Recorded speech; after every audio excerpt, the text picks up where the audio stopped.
Shalom, Leculan, Shalom a todos. Hoje é dia 20 de julho do ano de 2025 e no nosso calendário judaico nós estamos no dia 24 de Tammuz do ano 5785, contando a partir da criação. Passei aqui hoje rapidamente para compartilhar com os amados a nossa experiência. Ontem nós estivemos ali na sinagoga no Brooklyn, ali em São Paulo, participando ali de um serviço da tarde com outros Bnei Noach, na presença do nosso rabino Jacob Gerenstad. E foi um tempo precioso, onde tivemos a oportunidade de fazermos ali as preces da tarde, participamos da Havdalah com outros Bnei Noach, houve muita troca de experiência, conversei com muitos líderes, conversei com muitos que estão seguindo o movimento monoteísta com fundamentação judaica e orientação rabínica. E é maravilhoso o que Hashem, o que o Eterno, ele está proporcionando para os não-judeus, para os Bnei Noach. Muitos relatos, muitas experiências, ex-líderes religiosos que romperam com o sistema idólatra para se conectar com o único Deus verdadeiro, com o Eterno, com Hashem, com a Torá, com as 7 leis Bnei Noach. Então foi um tempo muito precioso ali em São Paulo. Tivemos o privilégio de sairmos aqui de Bauru com 15 pessoas, e foi uma experiência particular, foi uma experiência maravilhosa, e tudo isso nos ensina que as profecias da Bíblia, as profecias do Tanar, elas estão se cumprindo. Nós aprendemos pela Torá, nós aprendemos pelo Tanar, que sim, que nos últimos dias Hashem vai fazer com que todos os povos tenham uma linguagem pura e sirvam um único Deus com o mesmo entendimento. Essa verdade ela é bem explícita no livro de Sofonias, capítulo 3, verso de número 9, onde Hashem ele fala que naqueles dias ele dará uma língua pura para toda a minha técnica aqui do alarme. Voltando então, como eu estava dizendo, foi um tempo precioso para nós ali, onde tivemos essa conexão com os demais Bnei Noach.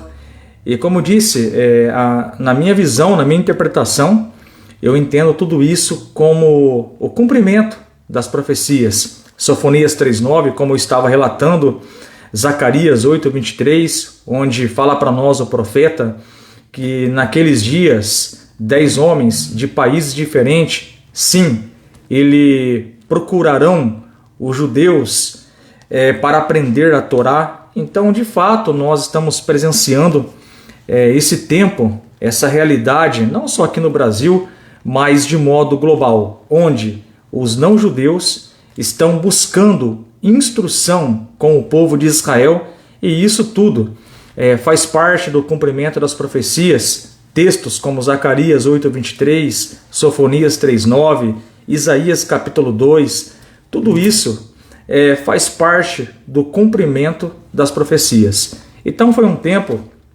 muito precioso. Tivemos o privilégio, como disse, de conversar com várias pessoas que estão seguindo o monoteísmo com fundamentação judaica e com fundamentação rabínica.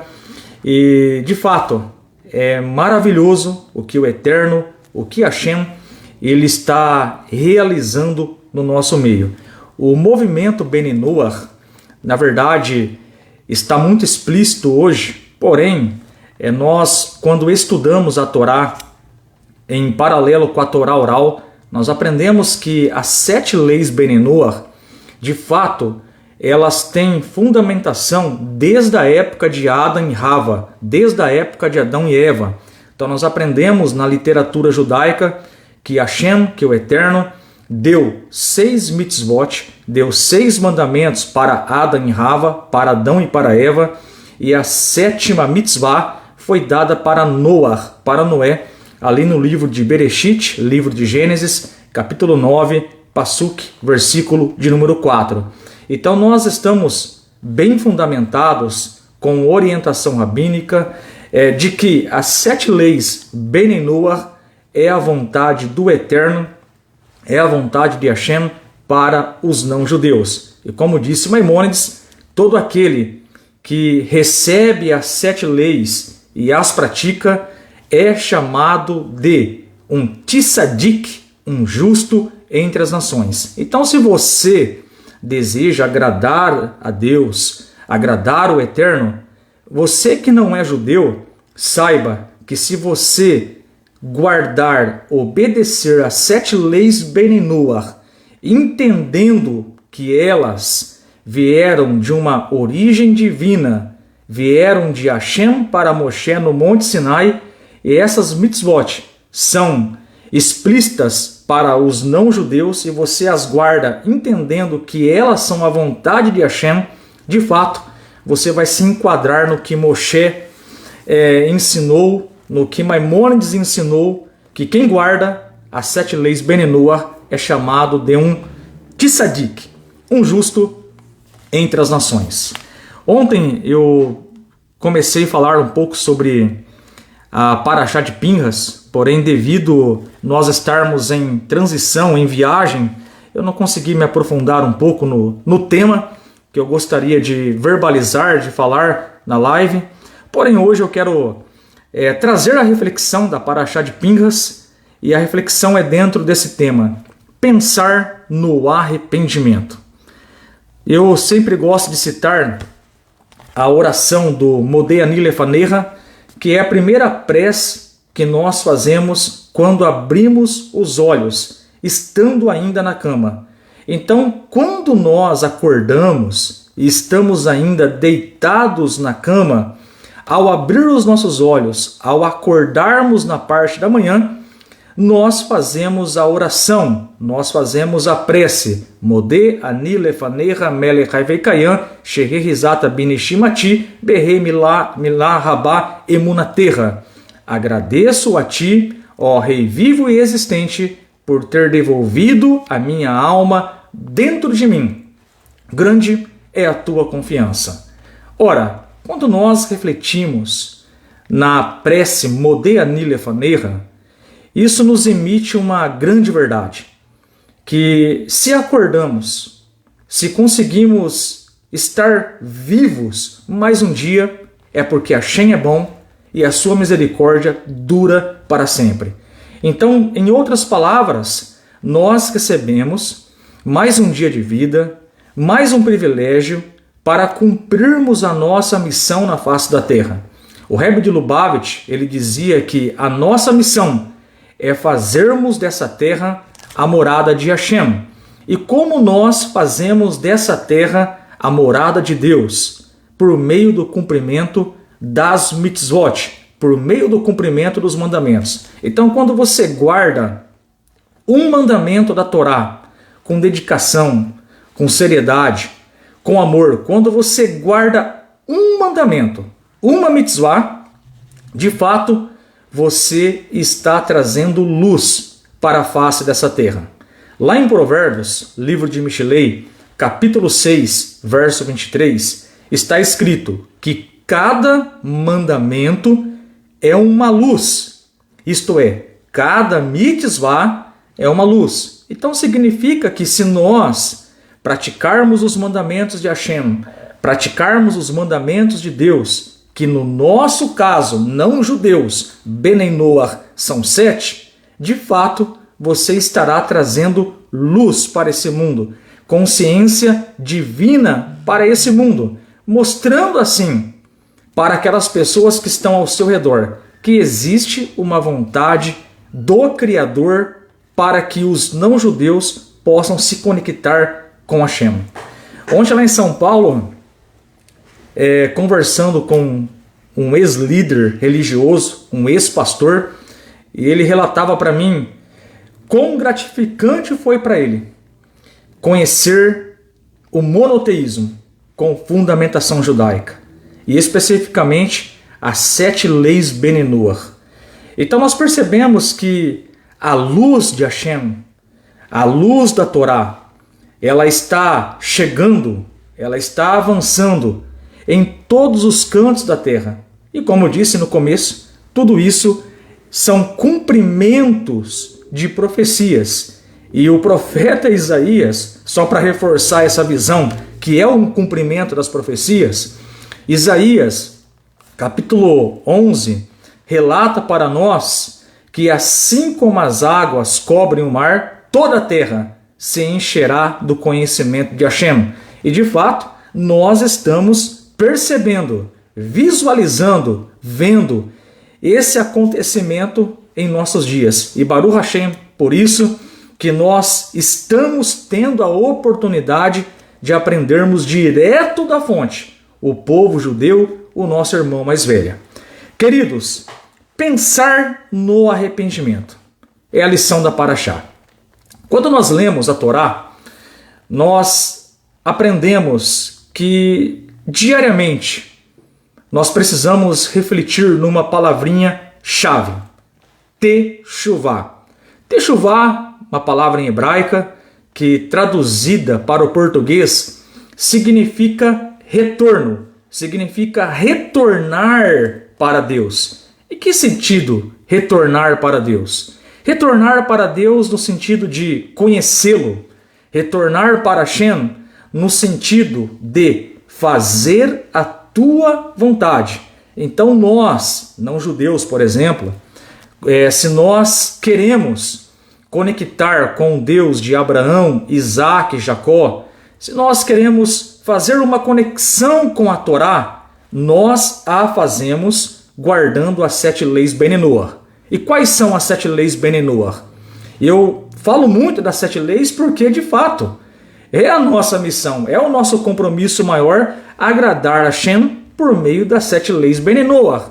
E quais são essas 7 leis? Não praticar idolatria, não blasfemar contra o nome de Hashem, não assassinar, não roubar, não praticar relações proibidas, praticarmos atos de justiça, atos de bondade e não maltratarmos os animais. E como eu disse outrora, a fundamentação dessas 7 leis está na Torá escrita, conhecida como Pentateuco, de forma implícita e de forma explícita, com todos os detalhes na Torá oral. Então nós temos base, sustentação, segurança para fundamentarmos aquilo que nós acreditamos ser a vontade de Hashem para as nossas vidas, na ocasião, os não-judeus.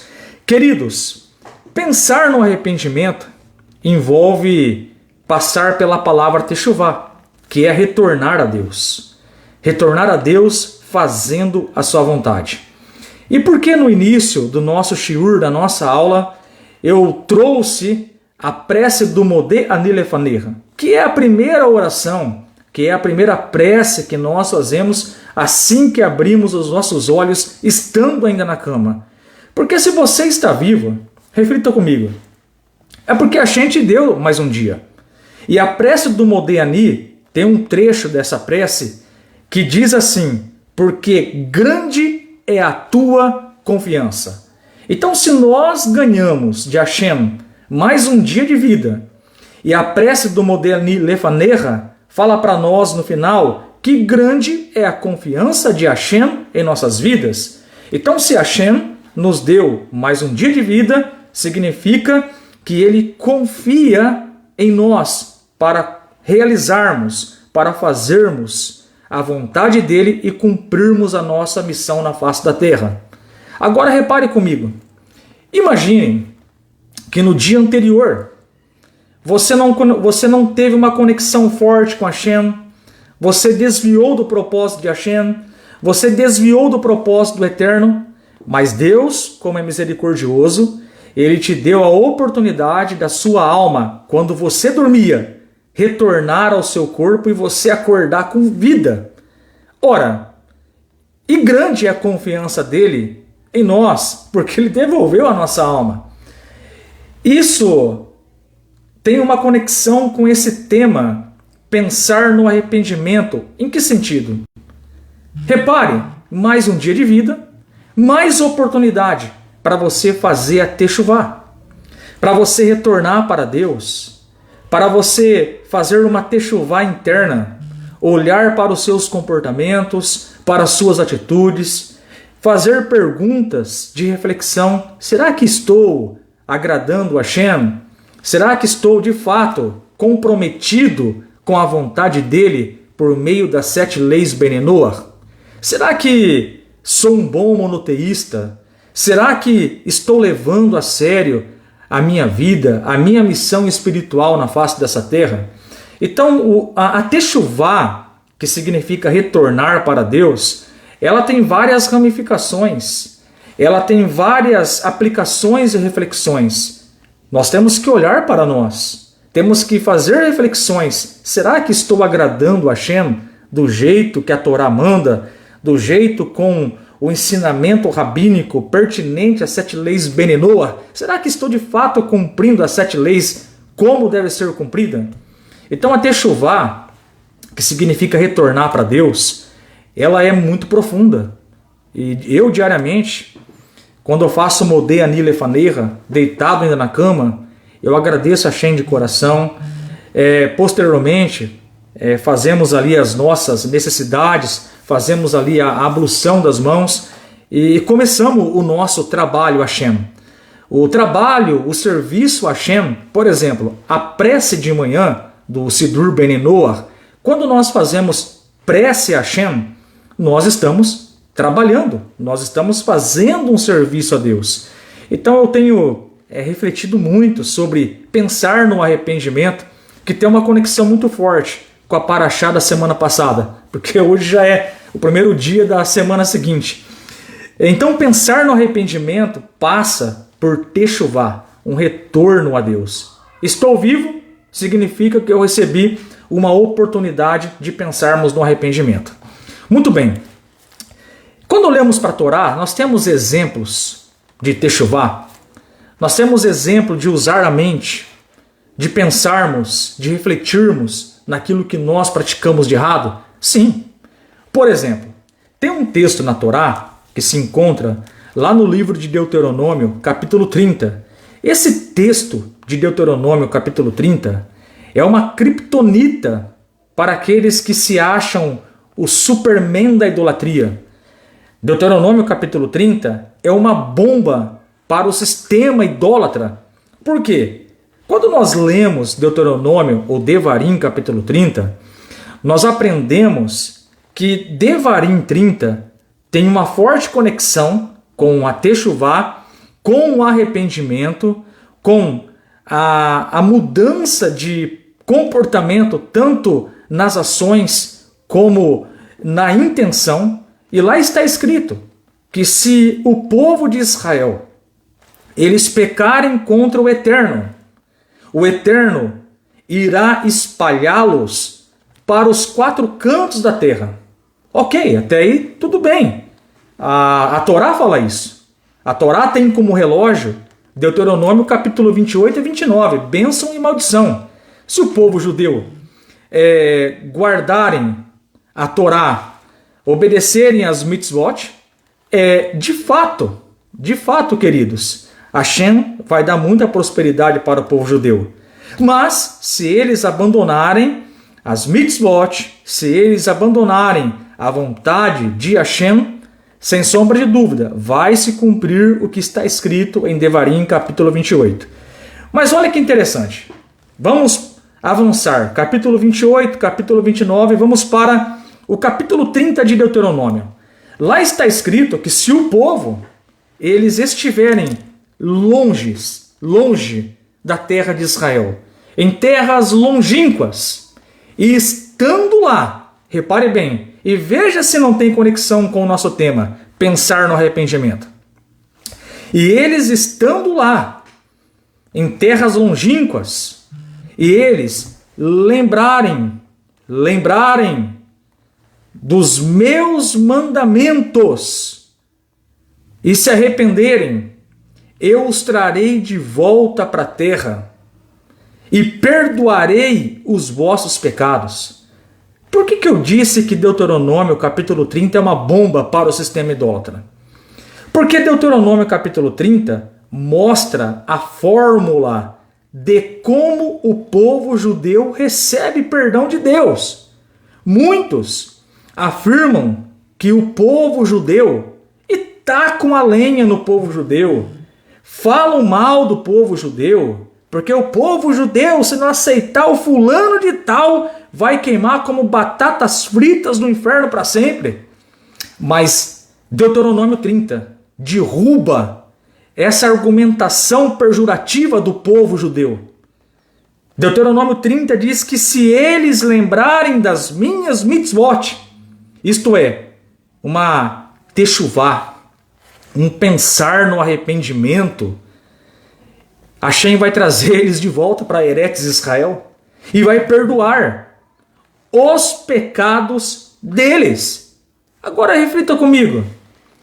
Onde em Deuteronômio capítulo 30 está escrito que tem que ter um pendurado no meio? Aonde? Aonde está escrito em Deuteronômio capítulo 30 que precisa um homem morrer no lugar de outrem para Hashem perdoar os pecados? Isso não existe na Torá. Isso não existe. E outra, sacrificar ser humano para morrer no lugar de alguém, para limpar, para perdoar pecados, não tem referência na Torá, não tem nenhum mandamento que Deus falou isso. Todos os sacrifícios lá na Torá foram com animais, alguns casos incenso, flor de farinha, mas nunca com ser humano. Nunca. Então não condiz. Mas voltando aqui para o tema, pensar no arrependimento. O que eu quero dizer? Que a techuvá, ela está conectada com a intenção. Um coração quebrantado, se o meu povo, que se chama pelo meu nome, se humilhar, orar e se arrepender dos seus maus caminhos, então eu voltarei a eles, perdoarei os vossos pecados e sararei a terra. Segundo Crônicas 7,14. O que eu quero dizer é que a techuvá, o verdadeiro arrependimento, ele precisa partir de um coração quebrantado, de um coração sincero, com muita kavaná, com muita intenção. Este verdadeiro arrependimento, esta verdadeira techuvá, de fato vai fazer com que Hashem limpe, perdoe os pecados. E Deuteronômio capítulo 30 mostra isso. Porém, Deuteronômio capítulo 30, Devarim capítulo 30, ele é uma bomba para o sistema religioso. Porque a Torá, que é traduzida aí de forma errada por alguns, chamando-a de Velho Testamento. Eu quantas vezes posso falar isso com muita propriedade? Por muitas vezes chamei a Torá de Velho Testamento. Quantas vezes eu não disse que a Torá caducou? Ah, mas eu dizia assim. A Torá é uma sombra. É uma sombra que aponta para alguém lá no futuro que vai morrer por você, vai ser pendurado e vai perdoar os seus pecados. Quantas vezes eu não falei isso? A Torá é Velho Testamento, a Torá é uma sombra. Ah, a Torá é um espelho que mostra o seu pecado, mas não limpa. É lógico, se eu seguir nessa linha, eu posso fazer uma manipulação para defender um sistema idólatra que veio 4.000 anos depois. Mas uma das coisas que eu aprendi estudando até mesmo o hebraico, digo que eu não domino o hebraico ainda, mas tenho me esforçado no dia a dia, estudando o hebraico, procurando ler alguns versículos no hebraico, dicionário de hebraico do lado. Se eu não sei, eu pergunto para um emissário, pergunto para o nosso rabino. Porém, alguns versículos em hebraico eu já consigo ler e pegar o dicionário e pelo menos ter o entendimento da palavra. Então veja bem, É importante nós entendermos que Torá não é Velho Testamento. Torá não caducou. Torá não é um espelhinho que vai mostrar o seu rosto sujo. Não, não. A palavra Torá significa instrução. Igual escreveu Isaías 51:5, 51:4. Instruções vos darei, e a minha Torá será uma luz para todos os povos. A palavra Torá é instrução. E tratar a Torá com desprezo, é Velho Testamento, já caducou isso aí, não vale para mais nada, agora é época da graça, acabou. Isso aí é um pecado grave, porque a Torá é instrução. Olha como faz muita diferença de você pegar a palavra Torá e traduzi-la de forma correta. Instrução. E quando nós sujamos, pecamos, erramos o alvo contra Deus, e aí? Eu cruzo o braço, pulo do viaduto, não tenho mais perdão, como que faz? Se eu não aceitar lá o fulano, e aí, como que eu faço então? Acabou para mim? É por isso que faz toda a diferença. Você saber o significado da palavra Torá. Torá é instrução. Então, quando você errar contra Deus, quando você transgredir, quando você pecar, sabe o que tem um peso para Hashem? A techuvá, o arrependimento, o retorno a Deus. Deuteronômio 30, Devarim 30 é uma bomba. É por isso que eu disse que é uma bomba, porque ali não tem nenhum intermediário, não tem nenhum pendurado no meio. Ali basta um coração quebrantado. Quando Jonas, ele vai até Nínive e prega a palavra para os ninivitas, o que Deus ele viu nos ninivitas? Lê lá o capítulo 2 e o capítulo 3 de Jonas. E Hashem viu a mudança de comportamento do povo. Lá não fala que ele aceitou alguém. Então, queridos, a techuvá, é importante eu falar isso. Por quê? Porque muitas pessoas nos criticam sem saber o nosso fundamento. E nós não estamos aqui para brincar. Nós estamos aqui para defender a verdade. Nós estamos aqui debaixo da Torá, debaixo dos profetas. E agora, com a tradução correta, usando o hebraico, buscando na fonte. Então, muitas piadinhas que fazem conosco caem por terra. Porque nós estamos conectados com a verdade, com a Torá. Então, a techuvá, ela faz com que nós reflitamos nisso. A techuvá, o pensar no arrependimento, ela parte de dentro para fora. Isto é, internamente eu sei que aquilo não agrada a Hashem, então eu vou tomar decisões, ações para fazer uma limpeza na minha vida. Eu sempre digo, ontem quando voltávamos de São Paulo, eu relatava com alguns queridos que estavam conosco ali, que no meu caso, depois de 25 anos no cristianismo, e você começa a estudar, antigamente falávamos lá o Novo Testamento, aí você passava por vários textos, e tudo isso aconteceu para que se cumprisse a Escritura, porque escreveu lá o profeta Isaías, eis que a virgem não sei o quê, porque está escrito lá em Oséias 11, do Egito chamei o meu filho, porque está escrito lá, e olharão para mim a quem transpassaram. Você vai pegar essas profecias e você vai estudar no original, sem torcida, sem nenhuma torcida. Pega o lado lá, como nós falávamos do Novo Testamento, e pega o Tanar, pega a Bíblia hebraica, pega ali as escrituras hebraicas, lê o texto, lê o contexto, quem está falando, por que está falando, qual é o significado daquela passagem bíblica, daquela passagem da Torá. Antigamente, quando eu era pastor, eu sempre dizia, né, que um bom pastor deveria fazer uma boa exegese, né? É como um bom Benenoá também. Nós temos que pegar um texto e entender o texto. Quem está falando, por que está falando, o que o profeta quer dizer no texto, qual é o contexto histórico, Porque se não fizermos isso, o que acontece? Nós vamos ficar naquela brincadeira. É uma tipologia, não, porque aponta, porque é uma tipologia.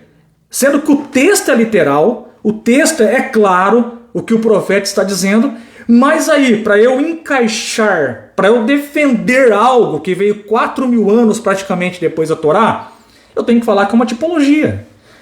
Então, nós devemos tomar cuidado com isso, porque a Torá é instrução. E a Torá tem a verdade, a Torá tem a fórmula, a Torá tem tudo o que nós precisamos. E no caso de perdão de pecados, que é a pergunta que eu mais recebo. E agora, como que você é perdoado por Deus? Como que o judeu é perdoado por Deus?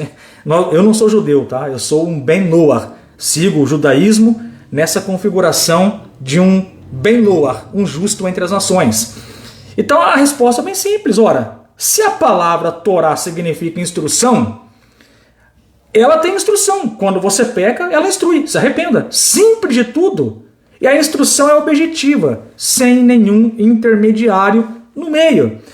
Então, pensar no arrependimento envolve todas essas coisas. A intenção, a ação de querer mudar, como que a Torá nos instrui a fazermos uma limpeza, e a limpeza na Torá se faz com um verdadeiro arrependimento.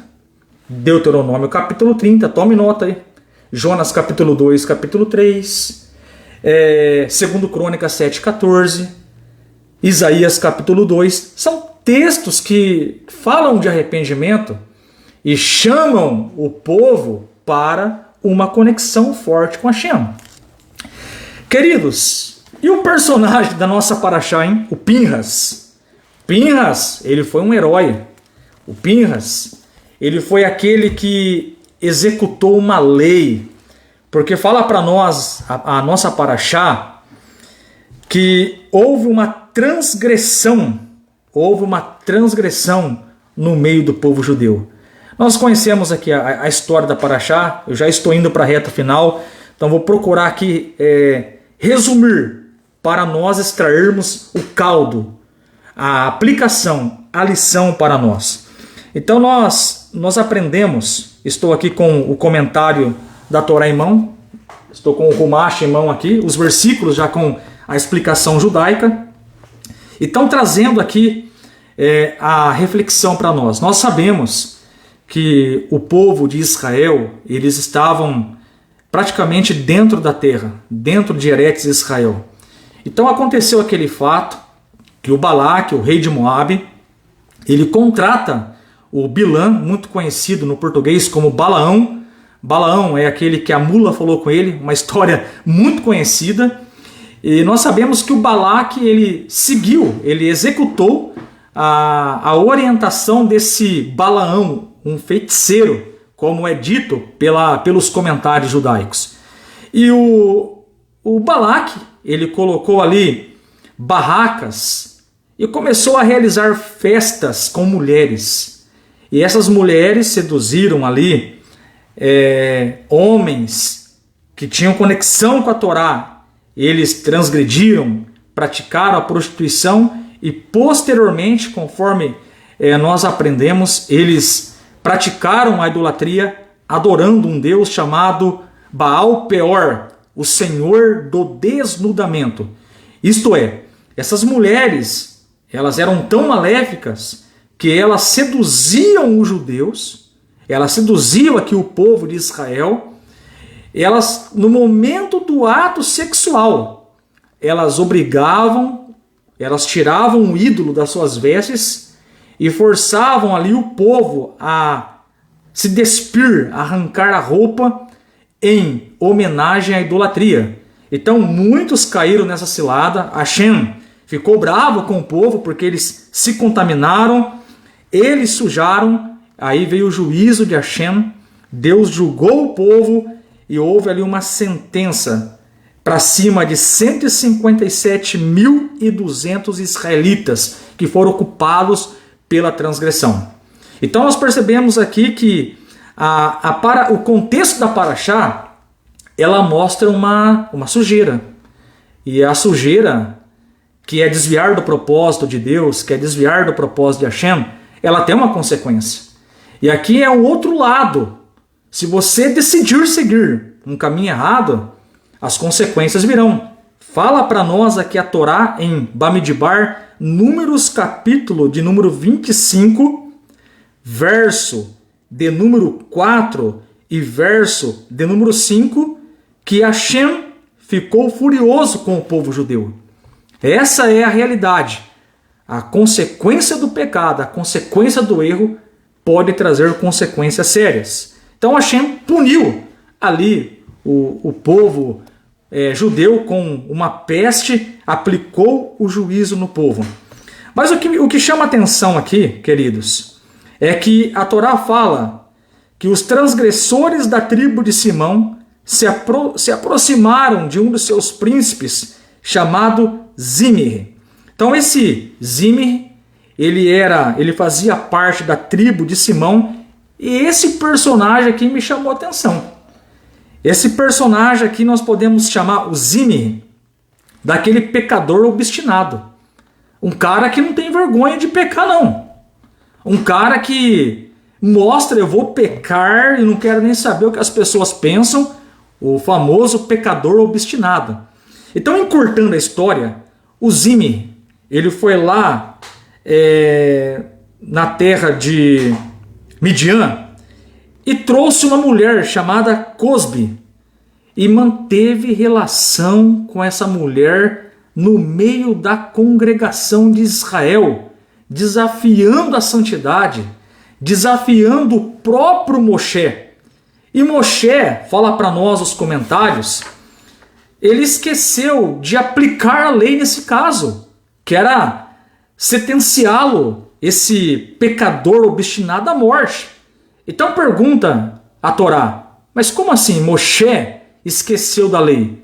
Então fala para nós os comentários o seguinte: na verdade, porém, Deus fez Moisés esquecer da lei, para que o neto de Arão, Pinhas, ou conhecido como Pinéias em português, pudesse atuar à altura da situação e obter a distinção que merecia. Então veja bem, esse camarada, conhecido como Zimri, ele foi lá em Midian, pegou a mulher, algo que a Torá proibia, levou essa mulher lá no meio da congregação de Israel. E, como pecador obstinado, ele começou a manter relação ilícita com essa mulher dentro da tenda, no meio da congregação de Israel.